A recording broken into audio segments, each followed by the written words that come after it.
Radio. Yeah, you already know. Talk Riff Radio. It's time to start the show. Strange feeling when you're in the bar and it just like smells heavily like the alcohol from the night before and they didn't clean it. Yeah, that just stale beer smell. mixed with the whatever that Simply Green is. Yeah, for sure. And then they're trying to serve you chicken fingers. Yeah, this is a big like bar restaurant. They're going out of business actually. Tomorrow is the last day, but it's been there forever and ever. And we went there. Yeah, it's been there 30 years probably, since as far back as I can remember. It was called the Green Onion, or it still is called the Green Onion for another 24 hours. It's the Red Onion. Yeah, that'd be funny. Yeah. Yeah, no, I think they're gonna renovate the building, and it was just time for them to get out of it, I think. They're gonna bring that guy in. They should bring that guy. What was the bar restoration show on television? Yeah. John Taffert. Bar. Yeah. That is a good show. He was like a bulldog, and he'd just come in there and just yell at people. It's craziness. It's insanity. Make people cry. And then supposedly their revenue went up after they fired the troublemaker. It was always like this one asshole that didn't want to have any improvement. Yeah. And then he would just like single that person out and then turn the whole team against them. And then they would leave like angrily, and then everything would work perfectly after. It's a good formula. It is, yeah. Yeah, they would just put some little lamps on the tables and paint the walls black. And be like, boom. And then hire a bunch of like pros, fake people to come in and pretend like it was like a big grand opening. Oh yeah, and wait in line out front. Come on down, we're filming a TV show. Then he would be like in a car across the street, just like spying on the place. Yeah. With like whatever night vision television. Night vision binoculars. That was dope. Yeah, that's a good show. If it's on in like a hotel room or something, that's not the worst thing on TV. I don't go out and actively watch it too much. Oh, absolutely not. Hotel room TV was pretty funny. How we just kind of, at least I do, if I put it on, it kind of reverts me back to like 2010 or something like that. With Futurama. Glory years. And Family Guy. Yeah. And cable movies, which I feel like don't change very much. I mean, now there's, Fast and the Furious and Harry Potter and stuff like that. Well, Fast and the Furious is a kind of a,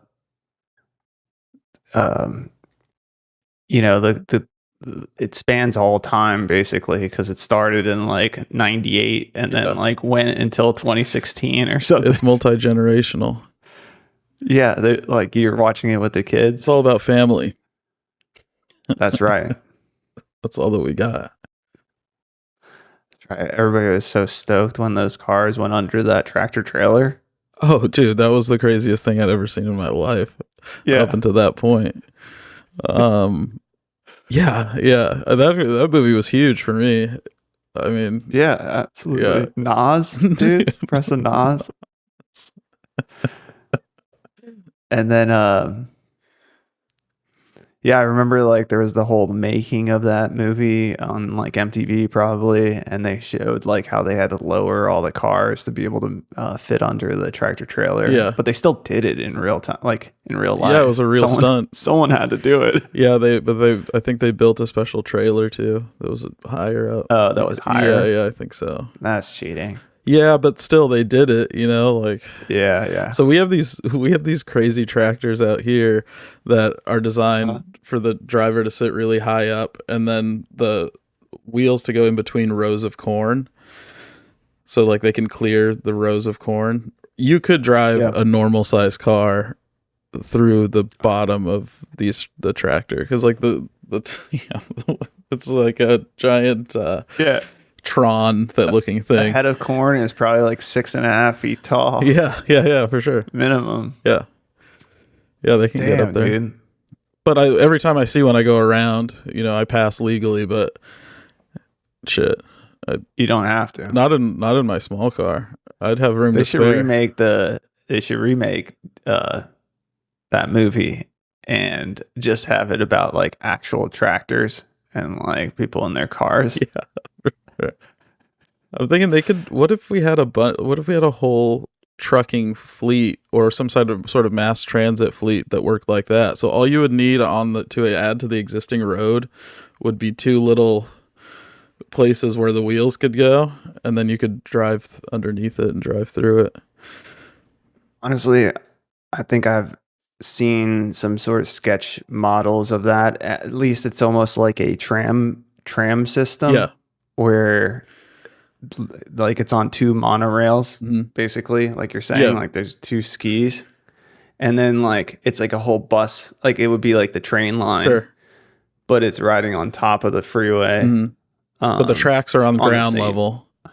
Yeah. And then it's like a catamaran. It'd be the lowest cost because a lot of the cost is building the elevated rail system. I mean, I feel like that's the majority of it. So if you could avoid that as much as you could throughout a city, you could save some cost. They already have ground level trams in a lot of cities, like surface level light rail stuff going through the streets. What if it didn't ever impact traffic because it was floating above everybody's heads? Yeah. I'm excited for the drone, personal drones to just pick you up with the hook on a vest and then like just swing you to where you want to go. Imagine going like 60 miles an hour with just hanging in the air. Like it's not, I mean, it's cool that they're going to do package delivery, but if they can do like heavy packages, then like what's next is definitely like humans, but I don't think that you need to sit in it either, or else it's just a helicopter. No, yeah.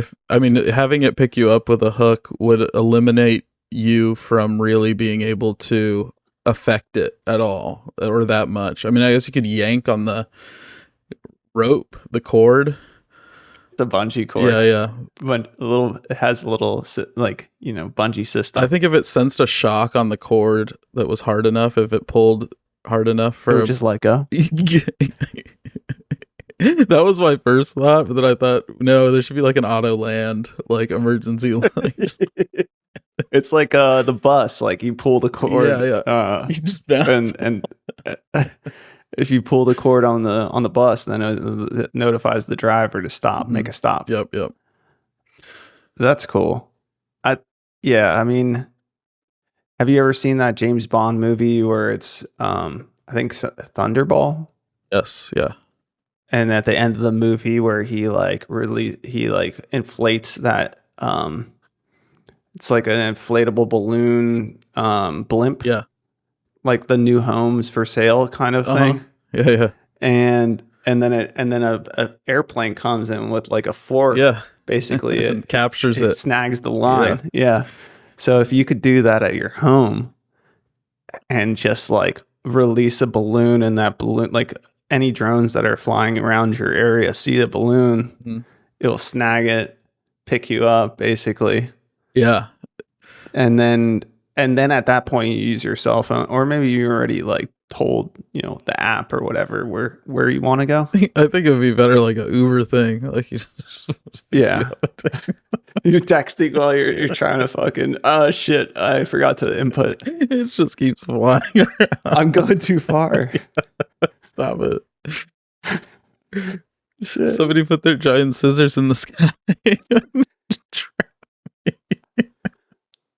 I guess with the membership, you get a parachute or something, like a parachute pack just in case. Yeah, it would be if it was like a fanny pack that you just wore all the time. I think like these big companies are going to have to start coming out with like some sort of suit or like at least some sort of system for carrying all this stuff, because we're going to need way more batteries and more processors than can fit inside sunglasses or anything like that for the time being. So something to carry all that stuff. So we could adapt it to be like a harness that you clip yourself onto, and then like a wingsuit that has a harness. Those agricultural drones, have you seen those? They're like super heavy duty. The DJI ones, they're dope. Huge, like 6 feet across, stuff like that. They're carrying solar panels and shit. Yeah, for sure. Where they need to go on the mountain. If you can carry a solar panel, you can carry a person. Absolutely. You know, like those rovers for Mars. Yeah. You remember, like in the late '90s, early 2000s, where they show like the animation of how like it basically lands, but then like at the very end, it has like it does like this airbag system of a ball, and then turns into a bouncy ball almost when it lands. That was great. I love that thing. We need one of those for in the suit that we build for this, so that like the drone could just literally drop you from the sky, and then like it expands this ball, and then you actually just drop. For sure. James Bond had that suit too. I forget what movie it was, but I'm pretty sure he was in the one avalanche. where they're skiing. Yeah. And I mean, it saved him from the avalanche. It's perfect for an avalanche when you think about it. I like that. I think James Bond is probably my favorite movie franchise, like long running franchise for sure. Yeah. Born Identity was all right. Oh, 100%. Yeah. Yeah. I bought those movies. Mission Impossible gets a little sleepy, right? It gets, I mean, it's hard to judge now that there's so many, because it was just difficult concept to be creative with, honestly. And I kind of gave up on them. I haven't seen like the last 2 or 3, I don't think. So I can't really speak currently on that, but I lost interest for sure. The first one, I loved it. It was, and it's kind of slow, and it's an older movie, but I really like the first one. That's my favorite Mission Impossible. Coolest part is that you get like this window into what is actually available to these organizations, like the government organizations, the CIA or the MK. What is it? M6 or whatever. MI6, I think. Yeah. Yeah. Like they give you a window into the tech that they're using without like being explicitly telling you that they're using it. Yeah. Well, I mean, there was a point in my life when it shifted that I thought, oh, the movies are creating stuff that the real world has never seen. And it flipping to, oh, no, wait, movies aren't where people are putting their resources into. Most of the time, these are things that already exist because somebody's already had that idea, and we just are first seeing it for the first time in Mission Impossible or whatever. Yeah.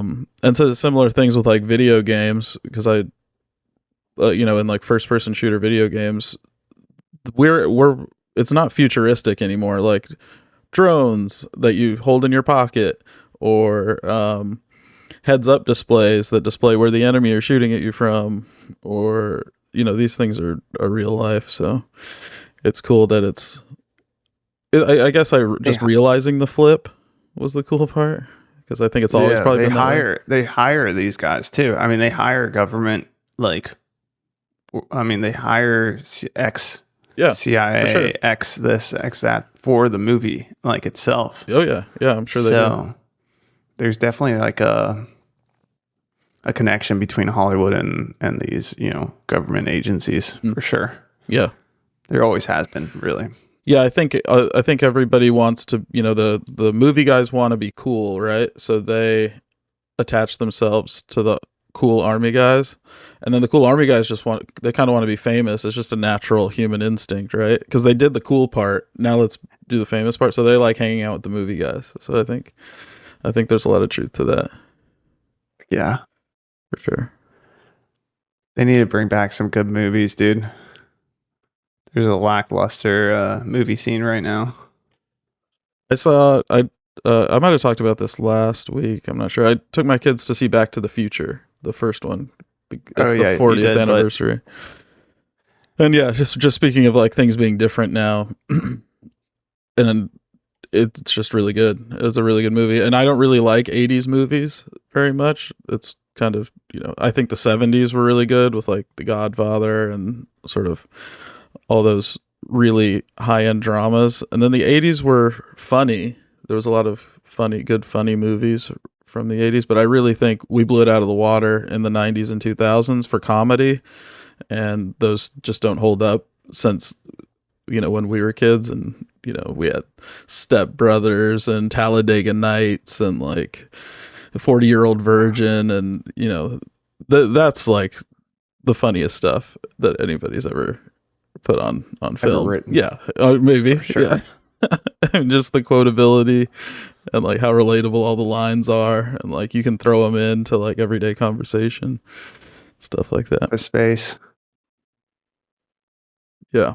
But yeah, 80s movie was really good. It was kind of almost like it had, made me feel some emotions as a movie, which is pretty rare.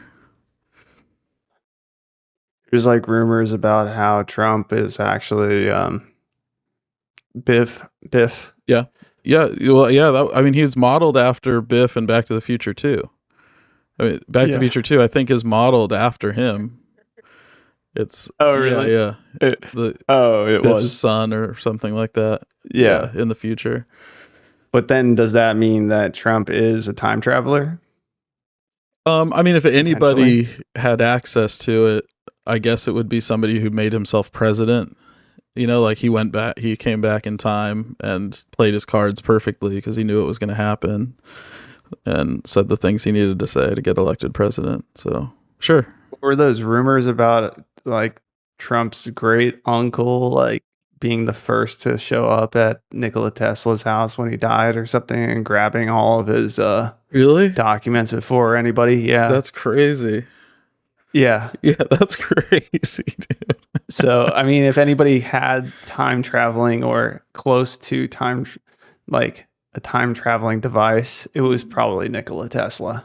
Have you heard about that book that predicted Elon Musk's life?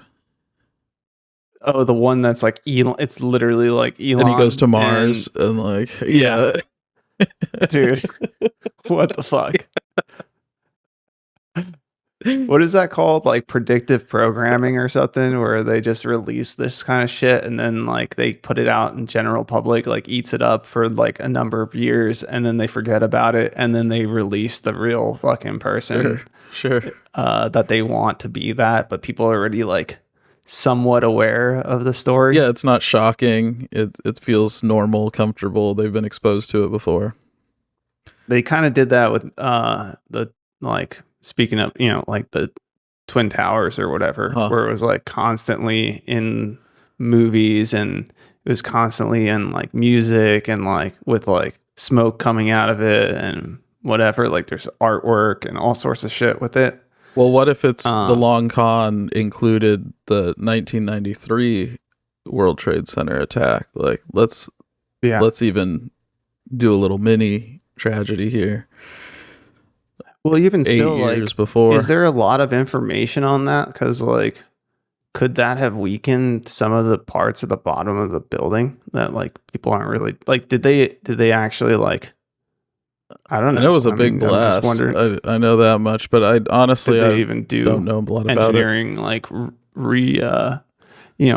they like evaluate the structure after that? Imagine they said they did.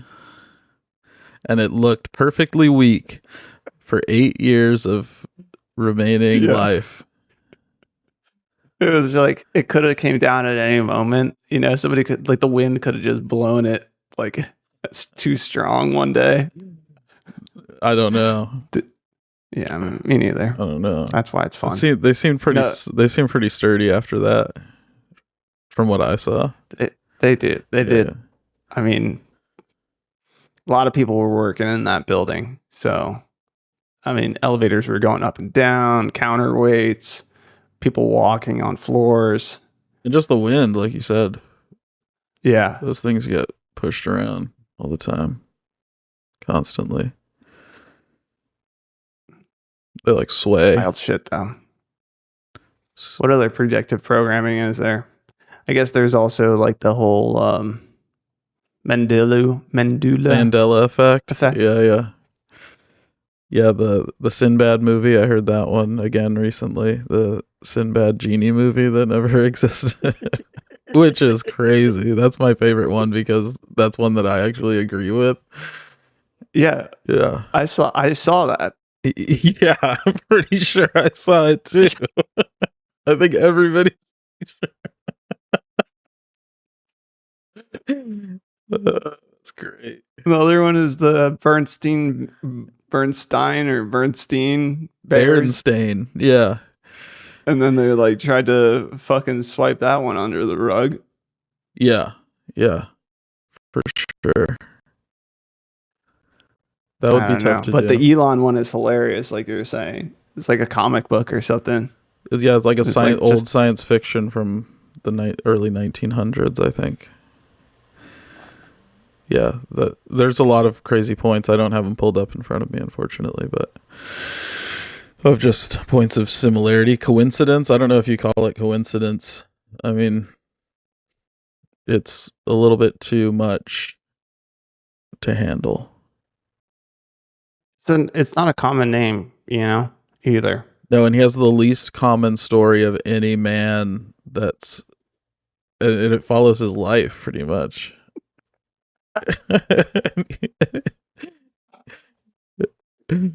Yeah. I don't know what the benefit of doing that would be, because we had lost sight of that memory, the old story, the book that we never heard of. But then I think government maybe just drops the ball sometimes, and it's too slow and it's too difficult to get something done, so it happens 90 years later, instead of like when it's useful. Do you think do you think that's like I don't know. Do you think that's like a relevant story? I mean, no. As far as how close to going to Mars with humans do you think we are? That's good. That's a good question. I'd probably say within 50 years. I mean, it depends on how this AI thing is going to affect efficiency. I think at the current rate, it feels like 35 to 50 years. But I think a moon base is kind of where I would go if I was making decisions, which I may be, I may not be, depends how close they're reading my mind. But low gravity, low gravity, close enough to Earth that you can get there and back in a couple days. Just staging supplies and creating a vehicle that we don't have to escape Earth's full gravity with. We still have to escape it quite a bit, but it's not falling through the atmosphere anymore. I feel like there was an article I read about the moon still being within another part of our atmosphere, but like we just don't. It's like it's not actually as perceivable. To outer space. No, it's still near. It's still Earth orbit, so it's still under the influence of the Earth quite a bit. But just the atmosphere would be less. The gravity would be less if you're out there. Maybe we can't get there. Maybe we've never been. What's the Van Allen belt? That's a radiation belt, right? And it's between the Earth and Mars. Right. Yeah. Okay. I see. That's like what some of the early scientists were like. There's no way you're going through this radiation belt without like all the electronics and everything getting fucked up, plus the humans inside of the vehicle. Yeah, I've heard that too. So, yeah, I mean, I think the only way to really get there, and that's why it gets into the tricky situation of, is like, are these rover landings actually happening on Mars, or are they actually just happening in the deserts of Utah that look exactly the same as Mars? Because because some people have shown some pretty wild pictures that like align with the footage from Mars, and they just like, it's like a actual mountain formations in like Utah, or I forget. I think it's Utah. That it literally just looks, and then they just alter the color, and they're like, yeah, it's red. I mean, that would be an easy way for them to do it, but I feel like that would be a pretty easy thing for us to actually like figure out and blast out there. Yeah, well, I mean, some autist definitely already figured it out. It's just that not everybody's a believer, sure. In that kind of story that just comes out from some random guy. But there's so much empty space in this country too. It's not like absolutely so easy to verify, like, some random point in whatever. Plus, think about all those West Coast states, or not West Coast, but like Western states, and how many military bases are there that are not able to be accessed. The population density is the lowest in those areas. Yeah. So, like, I mean, it's very easily done on a military base without anybody ever getting to verify or like see these places in existence. Yeah, no, it's possible. Yeah, it'd be very easy for them to do it. Yeah, I think I saw a photograph that supposedly was taken from an Indian spacecraft of the lander on the moon. And I don't trust anything on the internet anymore, but I don't trust an Indian fucking space program. I know that adds a whole nother layer of troubling. Where do all the scammers in the world come from? I mean, where are you getting phone calls the most from? Yeah. Who are you talking to saying, when you're upset on the phone the most?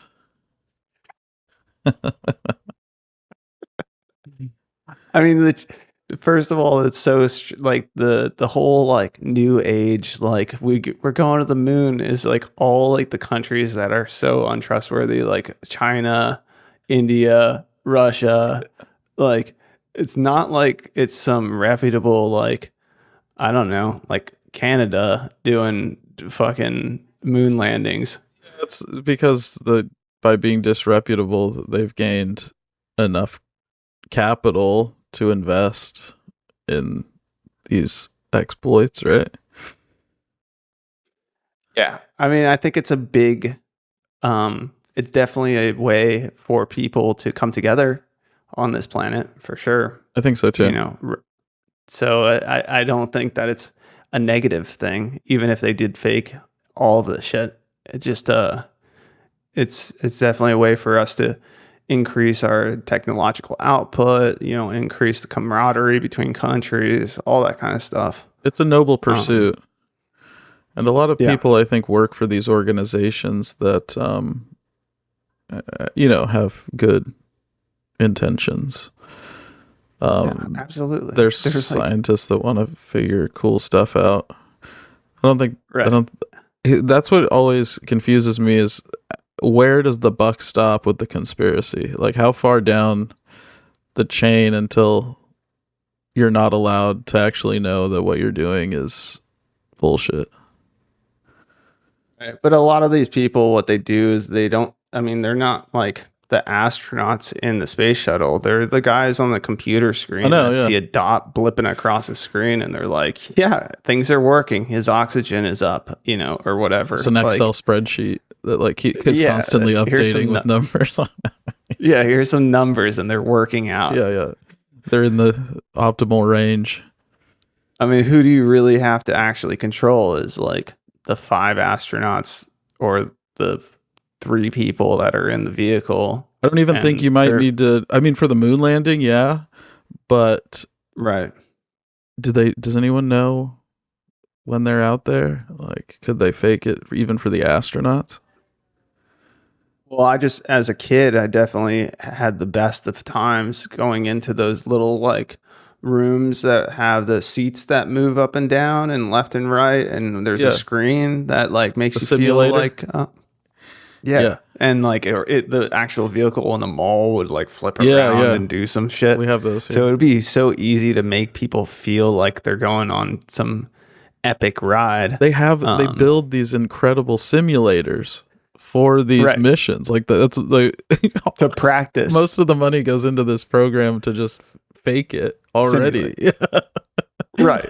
They build one to go up there for real, but it doesn't have all the crazy shit, all the sensors, and maybe it does. Maybe it's an exact replica, but just build two. I've definitely seen some videos about like there's like a trap door in the space shuttle that is for in case of an emergency. There's this really long slide that's like just a slide that goes down, down, down around the spaceship or whatever. And then you slide out the bottom and you like get away from the explosion of if there is like you go into a room. It's like a National Geographic documentary about the guy who's like showing you how in case of an emergency, the astronauts would just slide down the slide. They go into a room, they lock the vaulted door, and then the spaceship would explode or whatever. Sure. But who's not to say that's like not being used as a Houdini trick? Yeah. Sure. Yeah. And the other thing is like whenever people are seeing the spaceships, being launched, they're like they have like they have that crazy arc, and they tell you like it's because like they got to get into the right whatever, they have to adjust the degree at which they're flying so that they get into that low Earth orbit. Sure. But then some guy like who's a scuba diver like out in Bermuda like found a bunch of fuselages and stuff like out in the ocean. Really? Yeah. They just send them all to the same spot. And so they just shoot these rockets out of the ocean. Yeah, they could just drop down into a giant secret like television studio to film footage for them. Yeah. Yeah. And they come out looking all weird. And then a helicopter goes and picks someone up like that, from some. Do you think they fly? Little capsule. Do you think that when they have to come back, they go in the middle of the night, they put them in a plane that like a cargo plane that drops one of those capsules out of it into the ocean? Oh, easy, dude. Like a sea aircraft, and with the parachute like just gets pulled out. They push that thing out. And then the parachute, and then we've seen them do that with packages or whatever in wartime. Yeah, tanks, stuff like that. Tanks, even they do. And you know how they always lose camera transmission during the re-entry? Like, oh, we're gonna lose you. That's like when you don't want to, be on video call with someone. You're like, oh, I'm breaking up. Oh, I'll lose you here. All right. It's like, and we're back. And we're in the ocean. It's a miracle. How do they do it? Like, how many people go to Vegas on a yearly basis and see a magic trick happen, and they're like, I don't know how they did it. For sure. So like, there's definitely like, if there was the greatest magic trick of all time, it like people could be working for the organization and just not know how the magic trick is done. Mm-hmm. Absolutely. Yeah, I think when you describe like there's got to be a lot of compartmentalization of people oblivious to what they're actually working on. But at some point you're going to have a crew of people that have to know they're filming astronauts, or like, so there's got to be at least a couple dozen folks in on the whole shit. Yeah, and they're probably the ones that are the highest paid. Yeah, or they have like Epstein Island pictures of them or something like that. That's true too. like once you get into a bracket of needing to like having like they encourage them to have families. You know, they're like you should have a lot of kids and you should have more to lose. You should have a lot to lose. At least this $100,000 sports car. Buy this $8 million house. Right. Yeah. And then you're like so entrapped that like even if you do find out, it could all go away. They can take it all away in a second. They take it all away. I mean, some of the craziest stories are like, I mean, you want to talk about like a group of people who've lost the most amount of loved ones. Like, think about all the celebrities and like sports heroes and like, you know, the greatest of greats. Like, they have the most tragic stories about like their families and shit. Like, not, like compared to like regular, I don't know, maybe it's just because their stories are actually told. I think that's got to be most of it for sure. But there is definitely a correlation between fame and mortality or just bad things happening. Because as your amount of influence and power goes up, the amount of opportunities or just like the intensity or of the maladies can go up too. Because you know you can just really do whatever you want and everybody's saying yes all the time. So if you're able to have more opportunities to go off the rails in a bigger, more dramatic fashion. So that's tragic too, but also there's just kind of the strange natural tragedies that happen to people that are famous, like, you know, like plane crashes or, you know, just crazy stuff like that. But then they're flying in these small planes or in helicopters. So that's kind of what happens too, is that you have so much money but that doesn't mean the safety level of the things that you're doing goes up in any way. Like, same thing with drugs and fentanyl, right? Like the convenience factor of being able to get it really easy goes up, but also the danger still goes up and safety doesn't go up. So they have these guys that, I mean, these types of people that are very important, they're always in a rush. They always have to be there, like in the next 5 hours. So they're encouraged to take speedy aircraft or small, you know, private jets or helicopters because they're like, look, you got another meeting in an hour and a half. You got to be there. You can't take a train. It increases your efficiency. Yeah. What if we get stuck in traffic for an hour? It increases the risk. Yeah. So it's like almost like they're encouraged to do these things that are higher risk because of their lifestyle. Yeah, it's a live fast, die young sort of mentality. Or Kobe, dude. Come on. I know. See, like that's just tragic stuff. That's like when I heard that happened, it was believes things that they hear. I pretty much believe nothing anyway.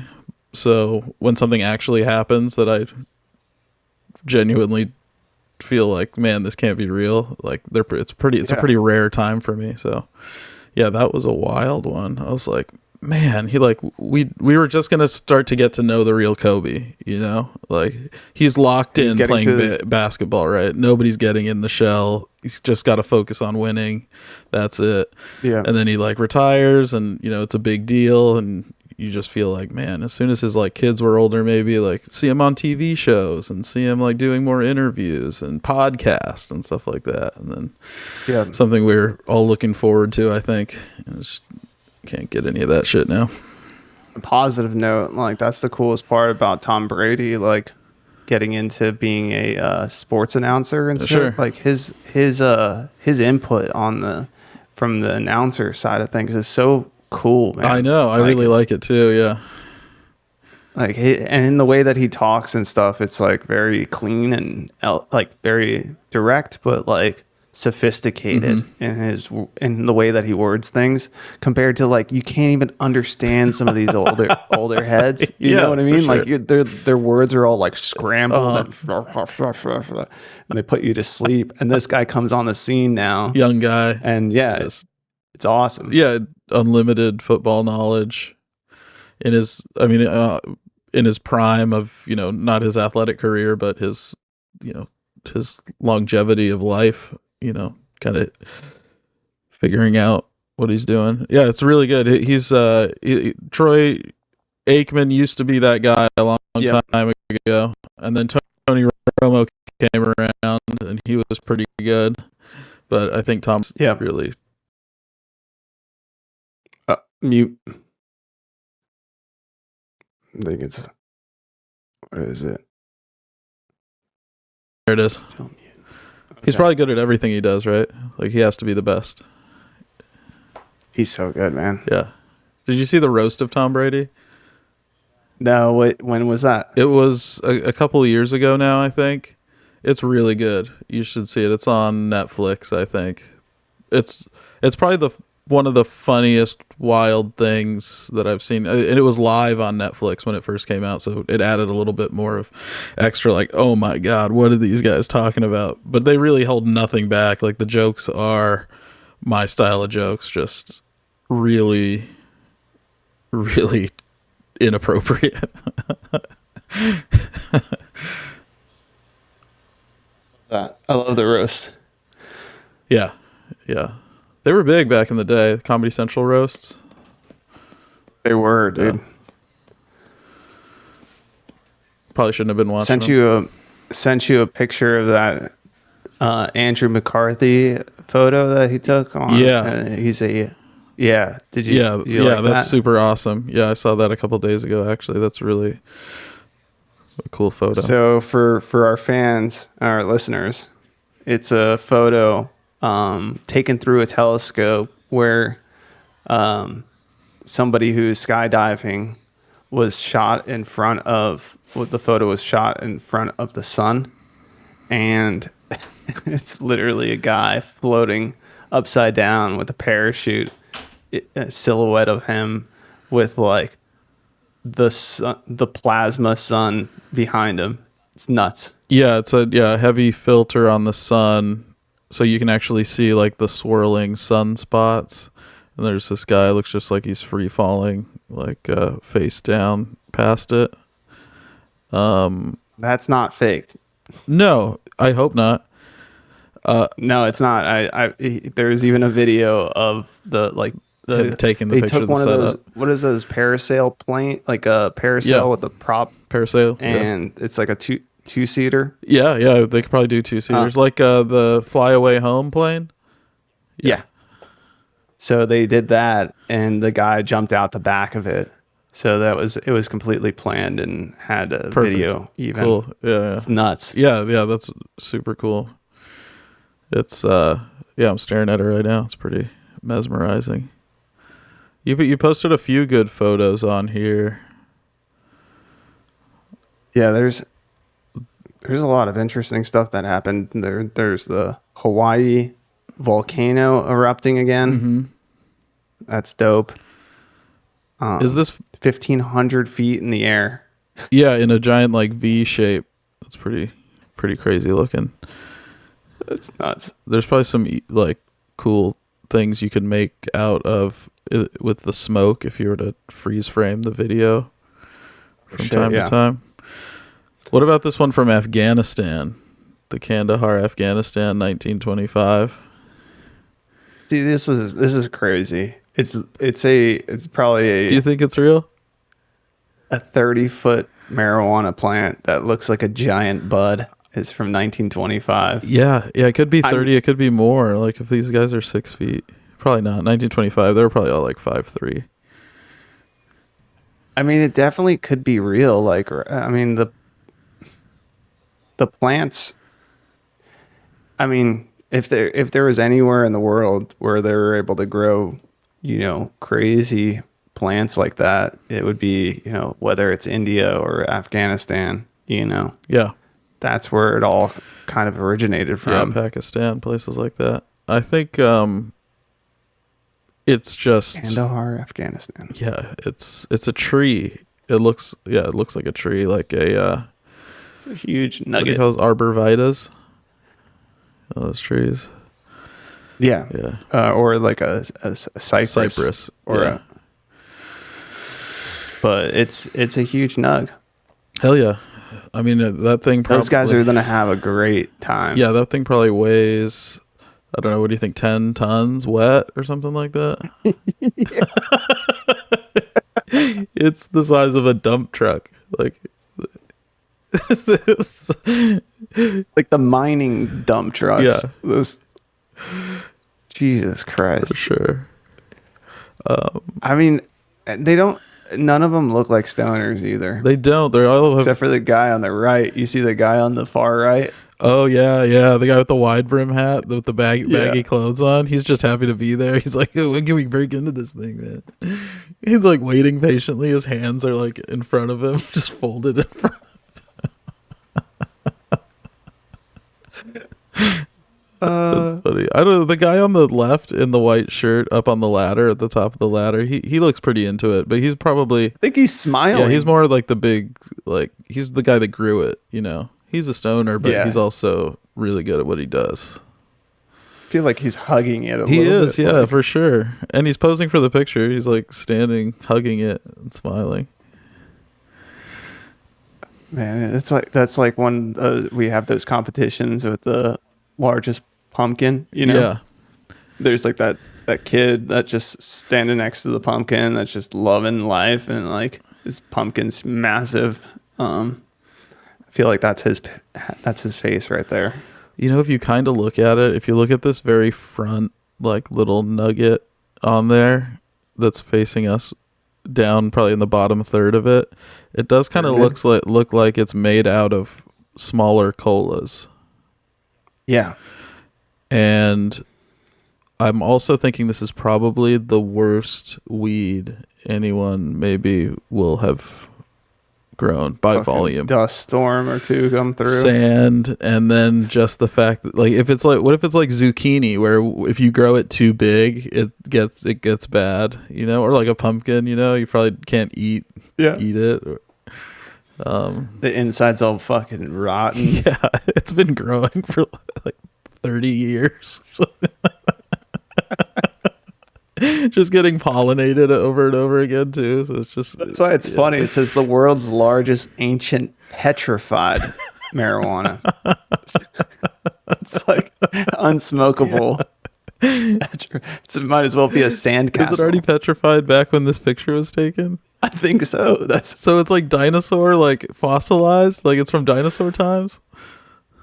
What if it just was like a nugget that fell off of an even bigger marijuana plant and then just stuck in the ground because it was so heavy? Back when the giants ruled the earth and the 100 feet tall people, that would be a normal size nug for them.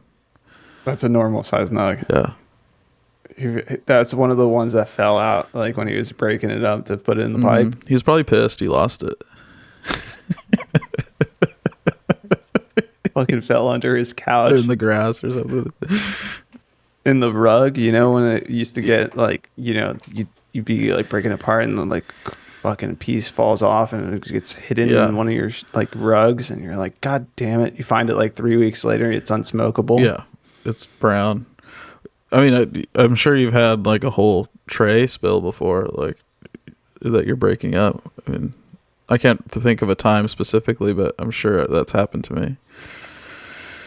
Yeah, and it just disappears down in the carpet. There's nothing you can really do. You can pick it out, but that's gross because it really helps you to realize how much stuff there is in your carpet when you get down on your hands and knees and start picking things out of it. Sometimes you don't even want to look. You're like, oh, man, I'm going to find too many things. Yeah. That would be a good... You start questioning your life. It would be a good product where it's a vacuum specifically designed for that and it can sort out the garbage from the weed, and then what if it could process the weed even in that moment into like a distillate or an extract, so that it's no longer even closely remotely like what you suck. You know, there's no chance of anything dirty in there because it's refined. That would be dope. I think the other potential is for like an act, like everybody's working on these stupid like robots that do backflips, but like, what about one that just breaks up a nug and puts it in a pipe for you? Yeah, so I think the fine motor skills really need to come along more quickly. I'd rather not have a robot that could malfunction and just do a backflip in my kitchen and like break everything and like smash through the floor if it freaks out or something like that, or like sprints through the drywall just like into the other room because it didn't realize there was a wall there. What about a little drone? It can hover around. That's probably the best way. There's a docking station, and I can just control it on my phone, and it can do fine motor skill tasks for me, like put another Nespresso pod in the Nespresso machine upstairs or something like that. Yeah. I mean, what about like, the coin sorters? Mm-hmm. Like, if you could just dump a whole bag of like weed into it, and then it would sort out like the good, like all the different like sizes of nugs, and then it would even make like a hash or a keef, on one like each, little tube has different stuff, and then all you have to do is like just put your finger underneath and like, whatever. Yeah. Speaking of, press a tab and one falls out. Coffee machines like the Nespresso machine, but have you seen the Breville machine that you just put beans into and then it can make any kind of coffee? There's a little touch screen and you touch it. Oh yeah, I have an espresso machine, like but it doesn't do like cappuccino and crap. I just have to but it has a milk frother on there and stuff. Yeah. It's a good price for what it is. Yeah, for sure. I like those Breville ones. I've been wanting to get one. Are they like $400 or $500 or something like that? I think something like that. And then this one, instead of like, it has the tamper or whatever, like a lever on the side of it. So that's the benefit of this one. It's a little bit more, but it has that instead of like you having to like fucking sit there. And I have it. I have one that I ordered it separately, but it perfectly fits inside the head, the espresso, the head, and it has a perfectly weighted spring inside the handle. So if you just push it down until it like clicks, it's the right pressure. Nice. That's cool. Yeah, I really like that thing. I wish that I used it more often. But your espresso machine could just be, you could modify it to be a weed grinder and extract producing machine. It's heat and pressure. You'd have to do it differently. It'd have to be all different, sort of engineered. I mean, just something as simple, dude, just the same thing like you're saying. Just as simple as, it doesn't even have to do the extract shit. Just like have a hopper, have the where you would put your little whatever it's called, the thing that catches the beans that are grinded down below. Yeah, the head, just group head, I think. Shrink that thing up to be so you can put a bowl head for your bong in there, and then it grinds it down perfectly, and then you can tamp it the right pressure. It burns and perfect. Then it turns green with a little smiley face, and then you pull it out, and then it should just be a machine right next to the coffee machine, and they match, and it'd be sick for sure. I think you could have one, you could have the joint one, that you preload with tubes, and it loads and packs them at the right pressure and does it for you. Yeah, the fact that there's not like an automatic roller, that's more like this, where you can either put your bong head in it, or it would actually, you basically can select, I want to roll joint, and then it would have, the papers on a roll in there, pre-roll, and then it would just come and just basically roll out. Roll out the front. Perfect. So sick. Yeah, you could select different lengths, maybe. I mean, those pre-rolls that you get, that's the problem that you get, like those pre-rolls from the dispensary, and what they are is actually like they're basically like tubes. Yeah. and pre-rolled tubes, and then they just dump all the weed on top, and then they have a shaker that just shakes it down into it. So there's always like these really shitty air gaps, and there's powdery stuff in there. I feel like a lot of times, it's not the fluffy stuff.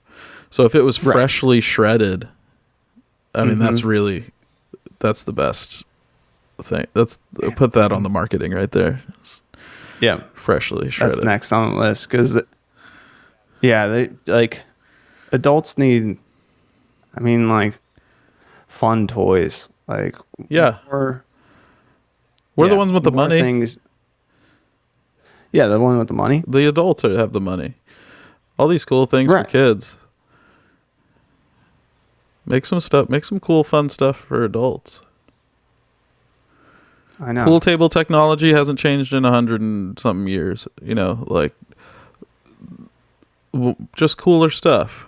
You know, I want laser beams. Pool table should be like Top Golf. They should have like more like interactive. Just project something on there and like drills and stuff, and like set the ball here, and it could project a laser right where the cue needs to hit the ball.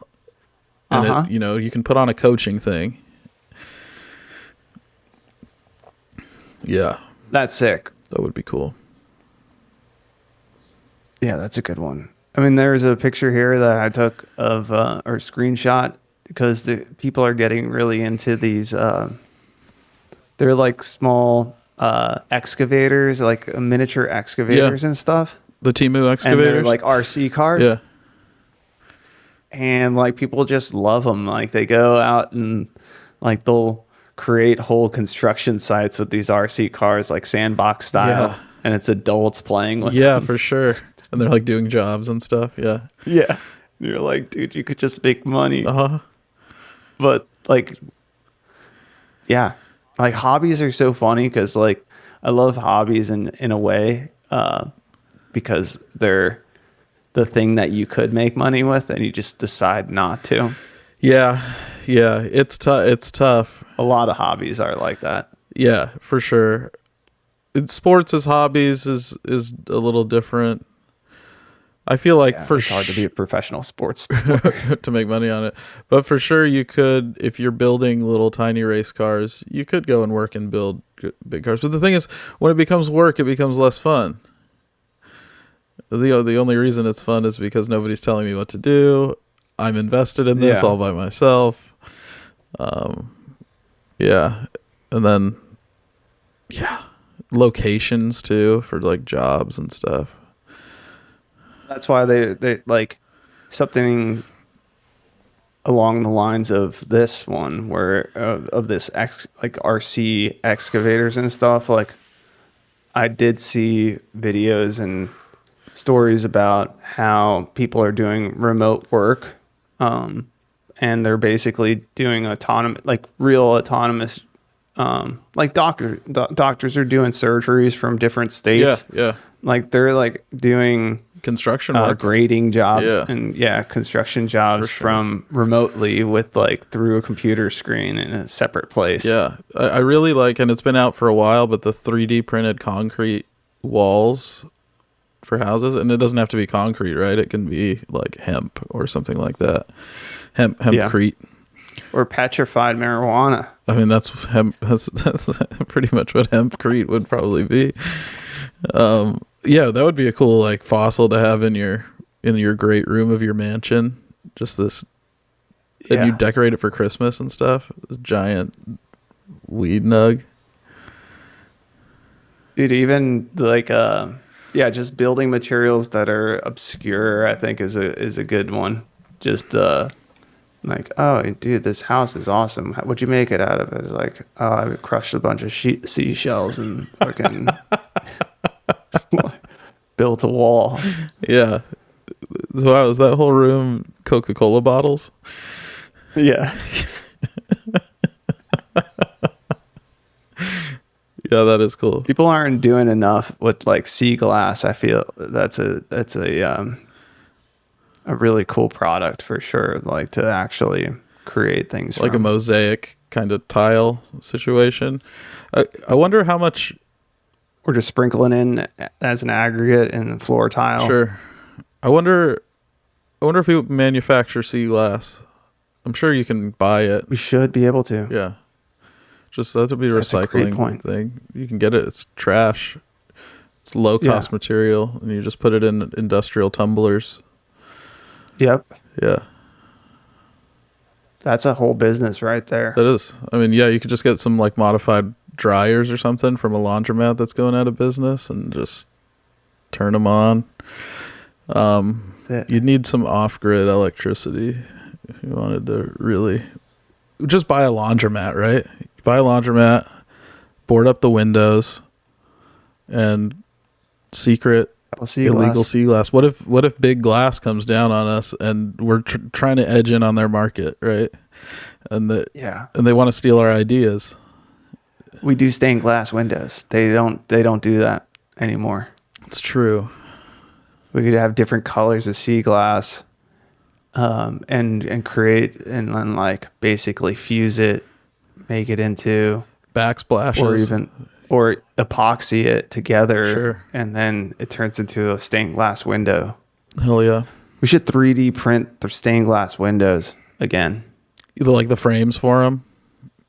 Yeah, like instead of having to do that by hand, all the like tin or whatever they use to create this, the designs, like that whole thing should be 3D printed and like tin 3D printers, and then you inlay it with whatever. It doesn't have to be. It could be sea glass.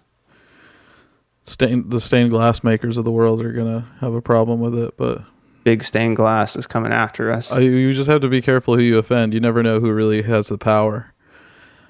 What if big stained glass is over everything? You know, all the crime families in the world, they all report to big stained glass. Well, they already took out Notre Dame, dude. Yeah. The resistance. The people in the know, man. Notre Dame was one of the like that huge stained glass window in there. Mm-hmm. That was like one of the like 7 wonders of the world type of situation. Yep. But I think it was maybe it was stealing some limelight from another place with stained glass, and so big stained glass took it out. Even in like wars and stuff, they try and like not hit the churches with the stained glass. You know, when they're doing bombing runs and stuff. Yeah, because I think the war is actually put on by big stained glass. Big stained glass, dude. Yeah. If they're probably listening to this right now. Man, it gets me a little nervous, dude, because I know that means it's good, though. You know. Yeah. We're pushing the boundaries.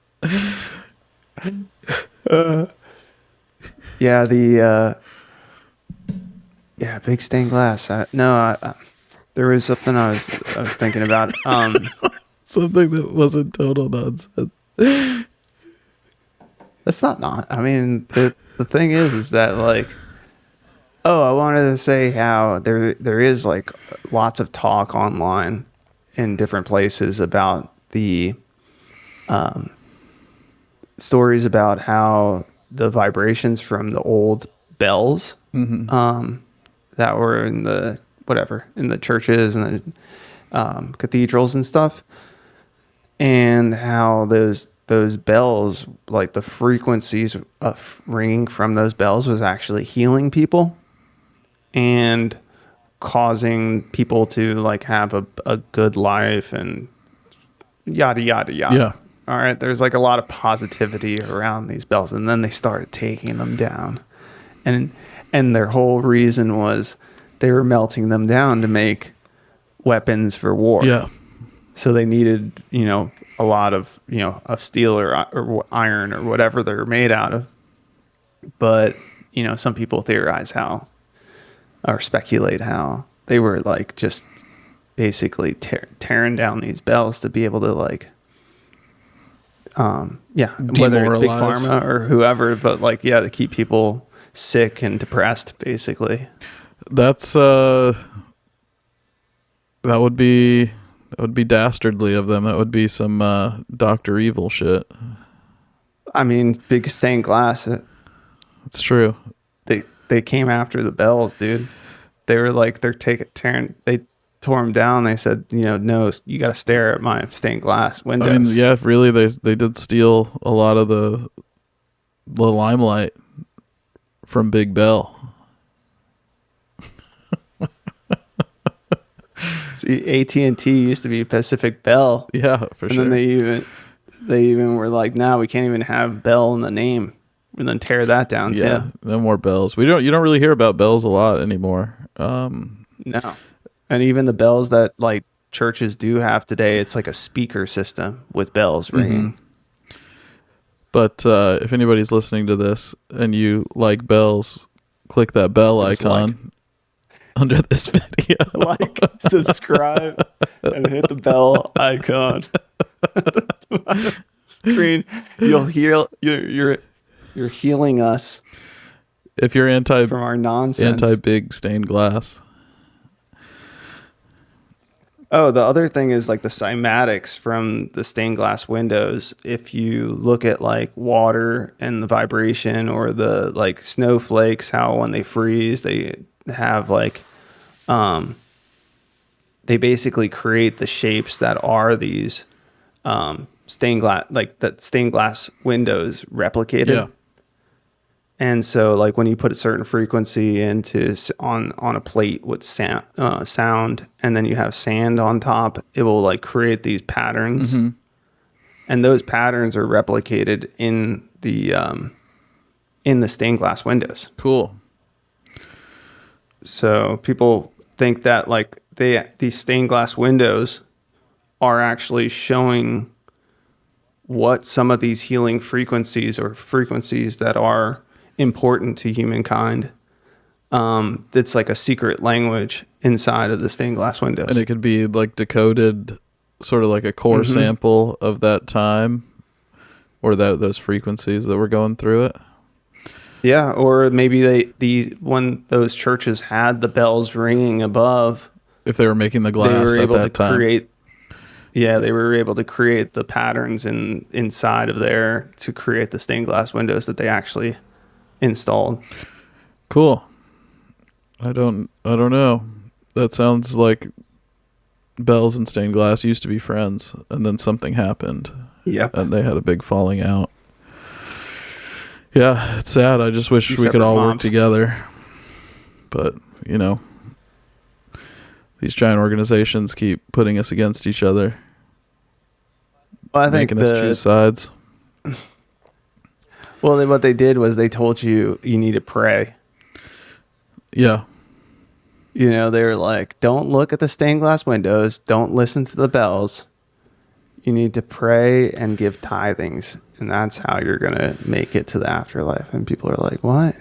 The early people are like, what? Yeah, now you have these mega churches, no stained glass, no bells. No windows. No windows at all. You just go into a fucking concert venue without windows. Yep. What about God's light? Let the light shine down. I mean, don't you want to see it? Have you ever heard of Walter Russell? Walter Russell. Why does that name sound so familiar? It sounds like he's this guy that was all about like frequencies and vibration and the secret of the universe. Okay. No, I don't think I know of him. The Universal One is one of my favorite books, but it's his like a blueprint of, I forget how he either received the information through a dream, through dreaming, or whatever. But basically, for the listeners, look up Walter Russell, Universal One. This is like, we were talking in the last episode about psychedelics and stuff, but what people need to know is that you don't have to do psychedelics to even get to that higher consciousness, and you can actually do it through dreaming, through meditation, through it's way easier by taking frequency. mushrooms though. That's what they say. But yeah, for sure. There's like bright breathing, like you can do. And yeah. What's the whole thing about our minds? How all you have to do is really just like we're only using 10% of our minds. Like there's definitely like abilities that we have that we're not tapping into for sure. Oh yeah.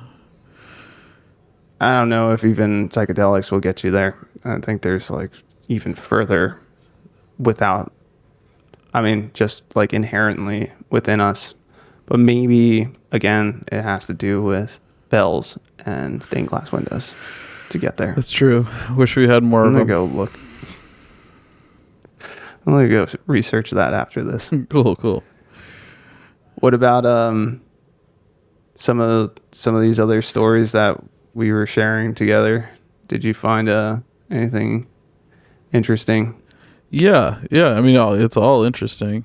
You know what I like to see here. You see that guard strike? It's a picture of a window that got shot out. Oh yeah. I saw the picture, but I didn't have any context. But yeah, that was something that I wanted to ask about. It looks like a bulletproof armored door for a Mercedes. It's I don't know if it's I guess it is also the door. I didn't realize that, but it's a window tint.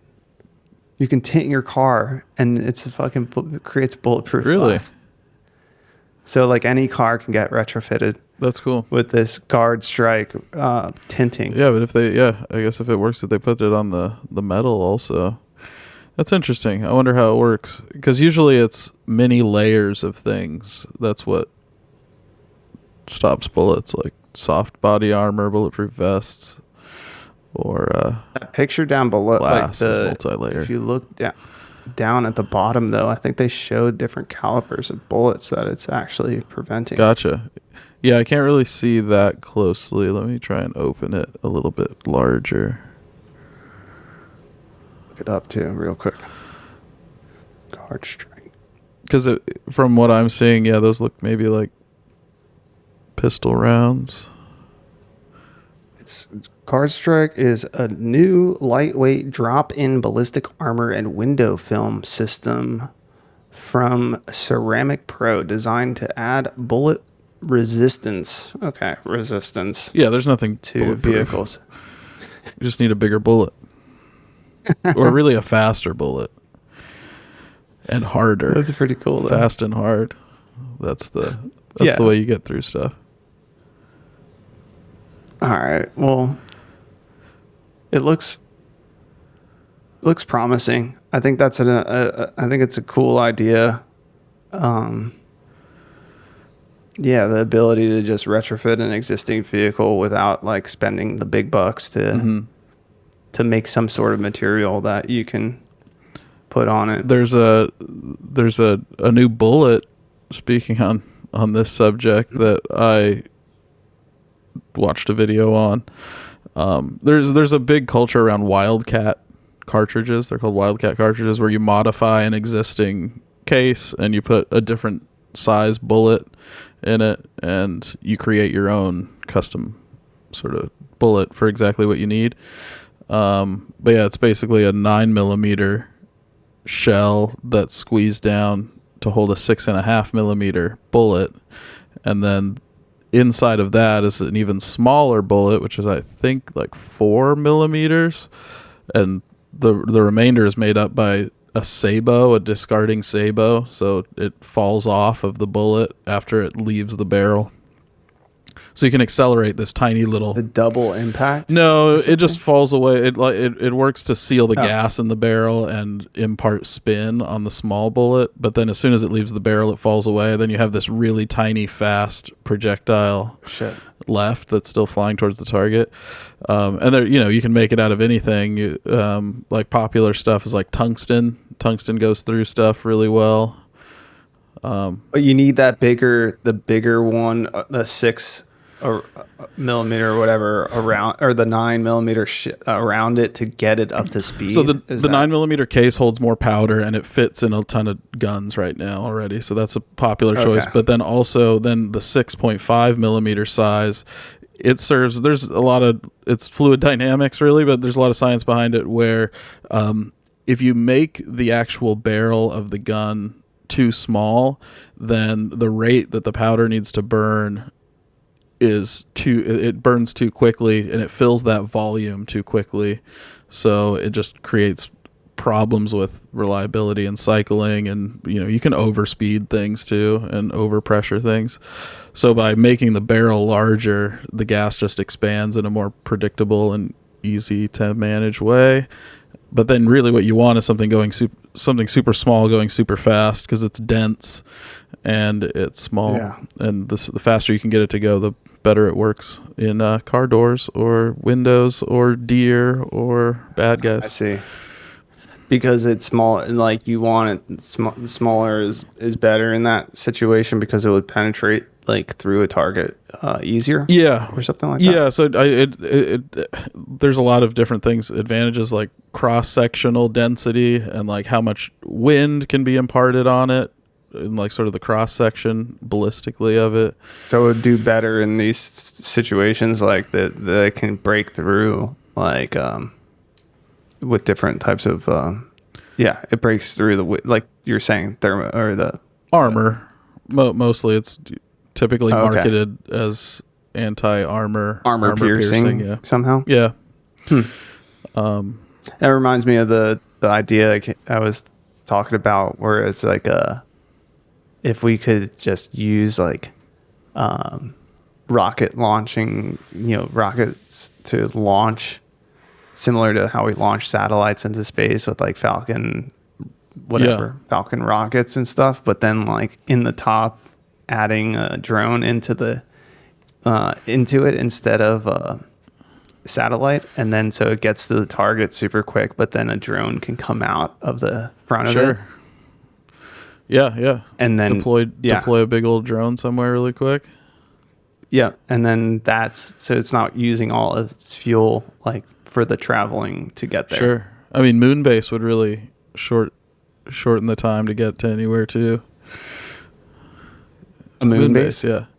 But then also building a second moon, like a Death Star situation, so you could have them on both sides of the planet, and then really, cut down the. But isn't the moon far enough away that it's just going to take time to come back to Earth? I don't know. Hyper velocities, just laser beams, direct energy weapons.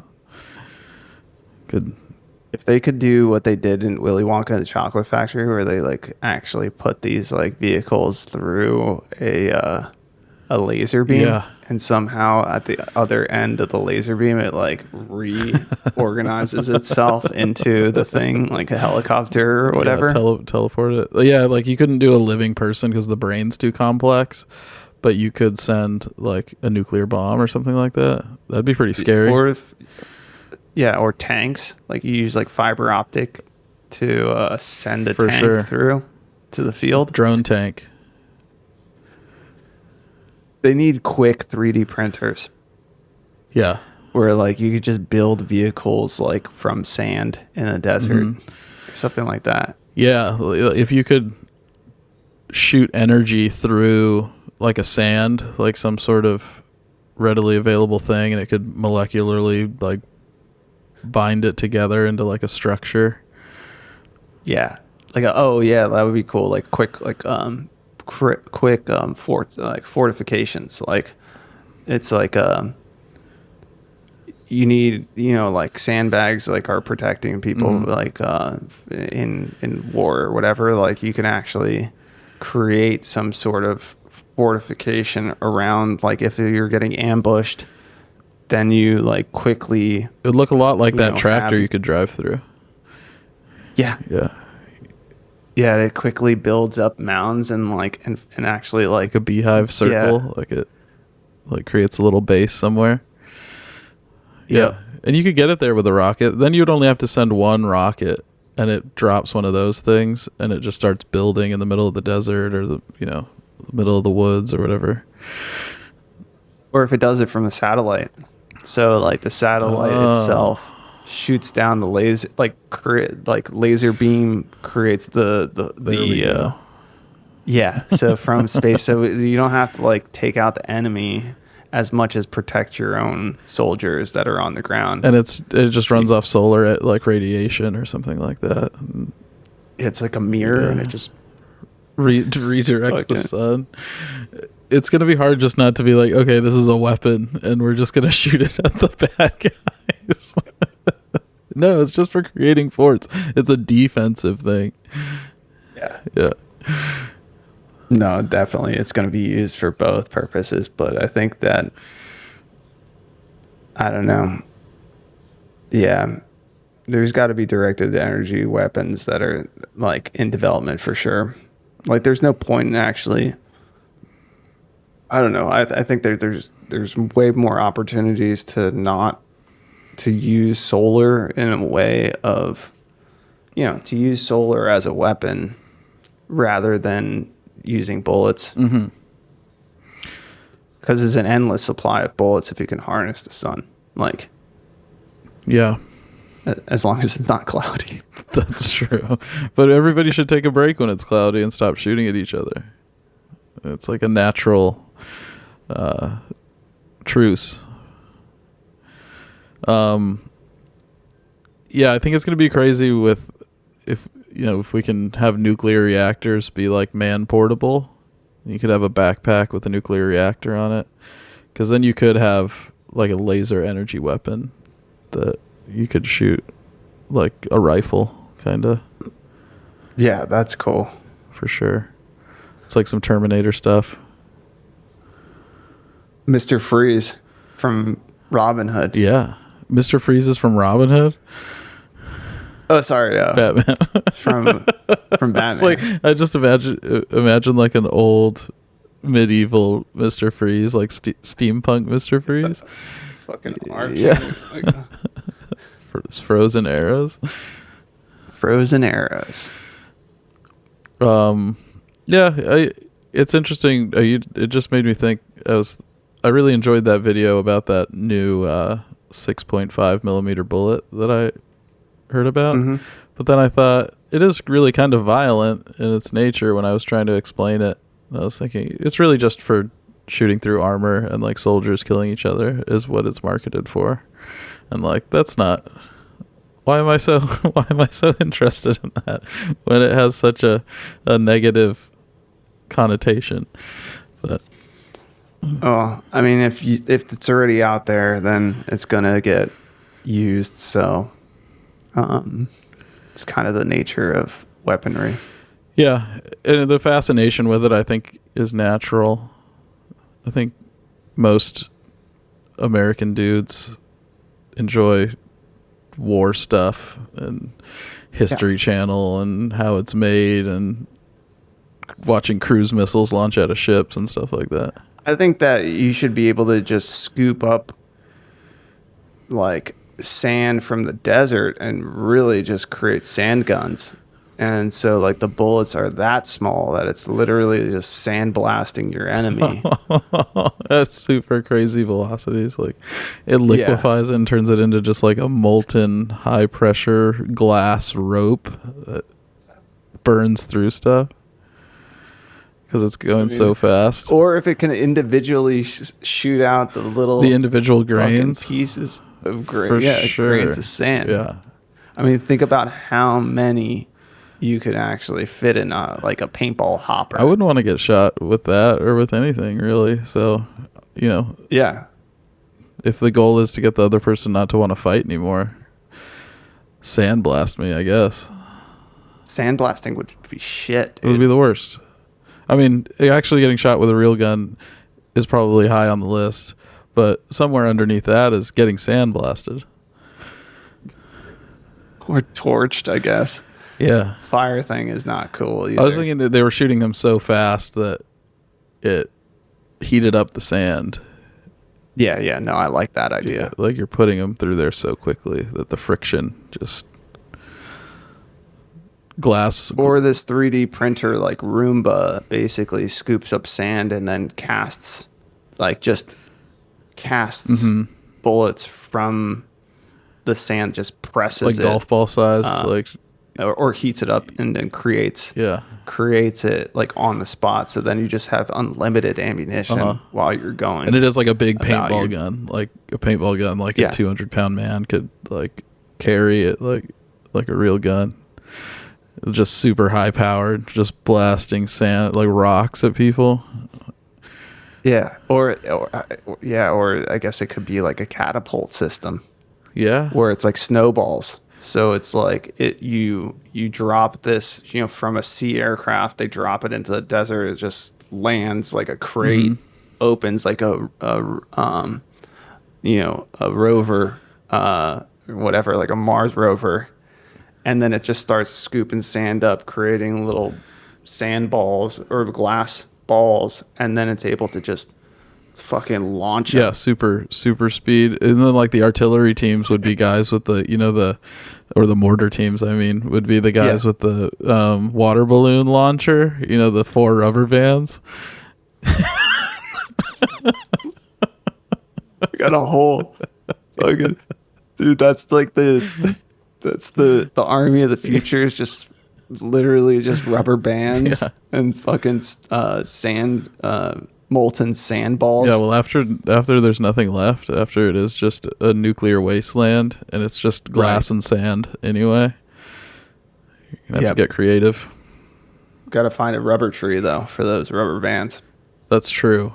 It would probably end up being like springs, because there would still be like metal we could salvage and stuff like that. Or it's like the David and Goliath, so it's like the old school ones that you have to fucking just swing out. Like a sling. Yeah, those are cool. Just whipping one of those really fast. Just whip a marble at somebody. If you put that on if you could have, you know what? That's actually, remember what was the Star Wars movie with that weird those water the people, Gungans? the Phantom Menace. They were using that kind of shit. Yeah, for sure. And they were using even the glass balls. Remember, they were rolling out, and then like they were electrical, and then they'd hit a robot, and then they'd like spark them out. For sure. Yeah, their guns, like when they hit something, it even like kind of splattered. I think like it was like a splatter effect when they hit something. So they were, that was future, but they were also using like kind of old tech. It was also, kind of like the future, but kind of a long time ago in a galaxy far, far away. So, that's true. We don't know when it was. Yeah. They never used like AD or BCE or whatever. Yeah, it's a different galaxy. They have different time, different rules. Different gravity. Everything would be different, yeah. They would have a Star Wars but it's just our movie, but it's science fiction to them, but it's just looks like regular life to us. It would be it'd be the Bourne Identity or something. It's Jar Jar Binks. It's just some guy from Mississippi or something like that. Yeah, and they're like, and they it's like, dude, they can't understand him, and they're literally making fun of him like he's Jar Jar Binks. Yeah, Jar Jar Binks. I wonder who did that voice. I'm sure he's got to be pretty famous. He's well paid for sure. There's a crazy story about Chinese scientists building a robot, and it's controlled by a mini human brain that they grew from stem cells. What do you think of that? I think that I don't know how does it say how complex and capable it is? Well, it's got to start somewhere. But what makes it a mini human brain? Like, wouldn't it just be equivalent to, can't we give it another animal's equivalency other than human to kind of really gauge how smart it is? Like, is it a slug brain? Is that how complex it is? A mini human brain. Like it, yeah. But obviously it isn't. What percentage mini is it in capacity and computing power? I mean, it's enough to control a robot. Yeah, for sure. I think they could get a slug to control a robot. Wasn't that a movie or a video game? Something about slugs? Maybe. War slugs or something? Oh, yeah. There's something like that. Battletoads. I mean, okay, so like population isn't really getting on board with war, and they're like getting away from it. They're like, dude, we're done with this shit. We don't really want to do it anymore. They're about to grow fucking human brains to control robots. So like, even if you don't want to do it, like they're going to be able to manufacture a whole army of stem cell brains that control robots, so people don't even have to do it. Like, it's just like, if you have that, do you even need an AI soldier at that point? Yeah, I think the question would become, does a human grown with a brain that's grown in the lab, is it less of a human? Are we more okay sending it to die in a war than a brain that was grown inside of a mother? My answer is yes. Yeah, it's more okay to do that. Yeah. I mean, at least they don't have like real parents to care about them, and it's like, I mean, I just think that they would be like way better at it if we build them just for one thing, for sure.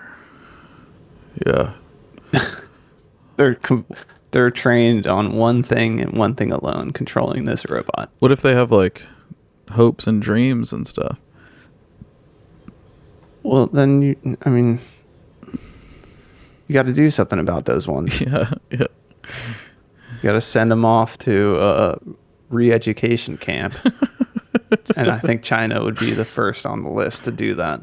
I'm sure, yeah. I mean, it seems like they're taking the steps to get there. First you make the brain, and then you totally ruin it by making it awful. See, like, if you can grow a whole mini brain, then like, why do you even need to control a robot? Like, just grow the whole body too. Yeah, if you can grow the brain, you could very easily grow any other organ of the body because the brain is crazy complex. Why aren't they growing eyeballs and hands? All of a sudden, it's a whole entire body. Like, there's no point in fucking.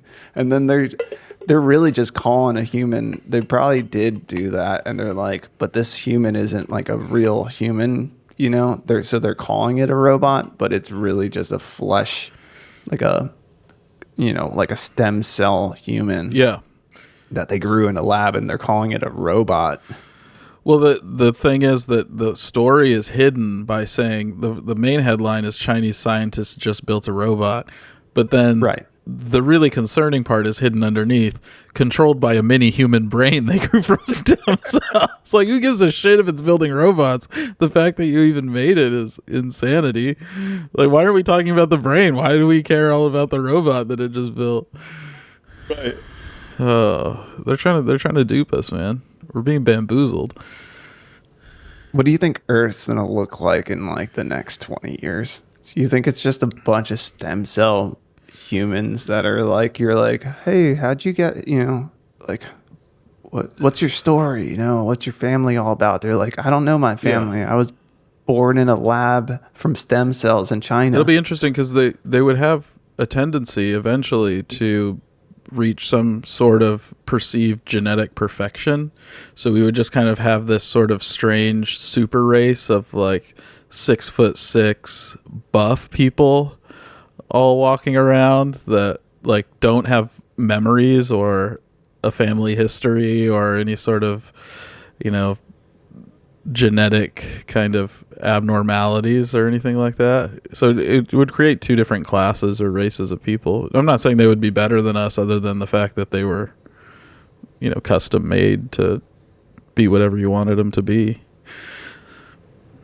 They have to do is get them into like some like hobbies, you know, where like you don't have to know their full story. You just have to know that they're really good at a certain thing. And so they're like, oh wow, like got all these professional athletes that are just fucking awesome at the Olympics. And you don't have to know the backstory on these guys, really. No. They're just awesome athletes. Or really good at driving remote control excavators, you know, or Formula One cars. Yeah. Or anything. Yeah. I'd hope they wouldn't take over immediately for feats of human accomplishment. Like we wouldn't allow them to join the NFL and just totally make humans obsolete or, you know, things like that. But it would be cool to maybe have some sort of like circus or like maybe a separate league for these perfect genetic humans that are synthetically created. Because humans still, you know, they allowed like a lot of weird shenanigans in the Olympics and sporting events in the last couple of years. So like I feel like there's going to be like these Optimus style robots and that are very like you know, like a Formula One racer. Like he's wearing a full suit, he's got gloves, he's got boots, he's got a helmet. Like at some point all the Chinese have to do is put one of those little fucking stem cell brains inside the helmet, and all of a sudden like it's like a badass Formula One racer, but it looks like a human, so like you wouldn't know. Oh, okay, so they can just plug their brain into your brain. Well, I just feel like they're gonna disguise, like they're gonna secretly be winning a shit ton of races with these like complete superhuman stem cell brains that they grow in a lab. Gotcha. And you're gonna be like, oh yeah, that's just like this new. You wouldn't know. No, nobody will know for sure. Right. Yeah. Same with NFL guys. I mean, like those helmets and stuff. Sometimes like they wear like the visor. Yeah. Visor with like the UV protection. It's kind of like a Blade Runner situation at that point. Like you don't really know who the replicants are anymore, and you'd have to like hunt them down and stuff. Yeah. I'm excited for it. I think it's going to be interesting no matter what. So let's just make the best of it. Hope for the best and try not to be bad as humans. We'll be all right. Second brain. Yeah, second brain, third brain, fourth brain. Like I should get a brain in my shoulder. Yeah, and when your main brain gets too tired, that's what they would be that's what you'd be known as if you didn't have a brain, like an extra brain. You'd just be a main brain. Like that would be like, oh, he's only operating with his main brain. That's why, he needs to be fired. Yeah, he hasn't earned the social credits to get like a brain implant, a second brain. Give me 1 second. Do.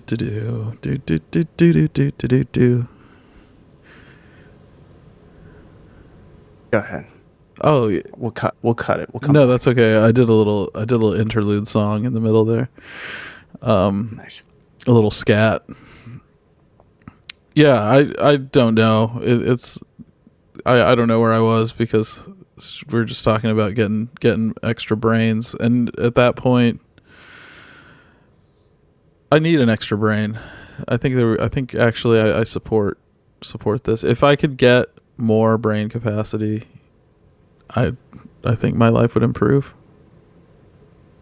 Yeah. If there's a helmet or a hat that you can put on that just has that second brain, so you could like put it on when you need it, but then take it off. Yeah. I think that's cool. Yeah, I wouldn't want it to be permanent. Right.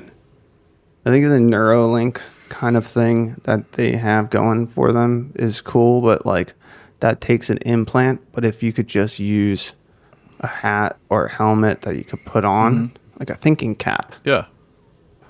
that is the Neuralink, where it's like it has all the probes and shit built into it, and then it just feeds your brain extra capacity. Yeah. That should be where they go with it, instead of trying to make people transhuman or whatever it is. Yeah, they can kind of do it now with augmented reality. Like, they're just feeding your brain through your eye holes instead of like a direct link. You know, they're increasing your capacity for information. Right. Yeah, okay. by pushing things over your eyes. Yeah, when you start talking about, it's not seamless. No, though, right? exactly. And also, you're still limited by what you can see, which once we can actually tap into the brain, that's when things get serious, because just the bandwidth of information could be so much greater than just what my eyes can actually read or acknowledge at any second.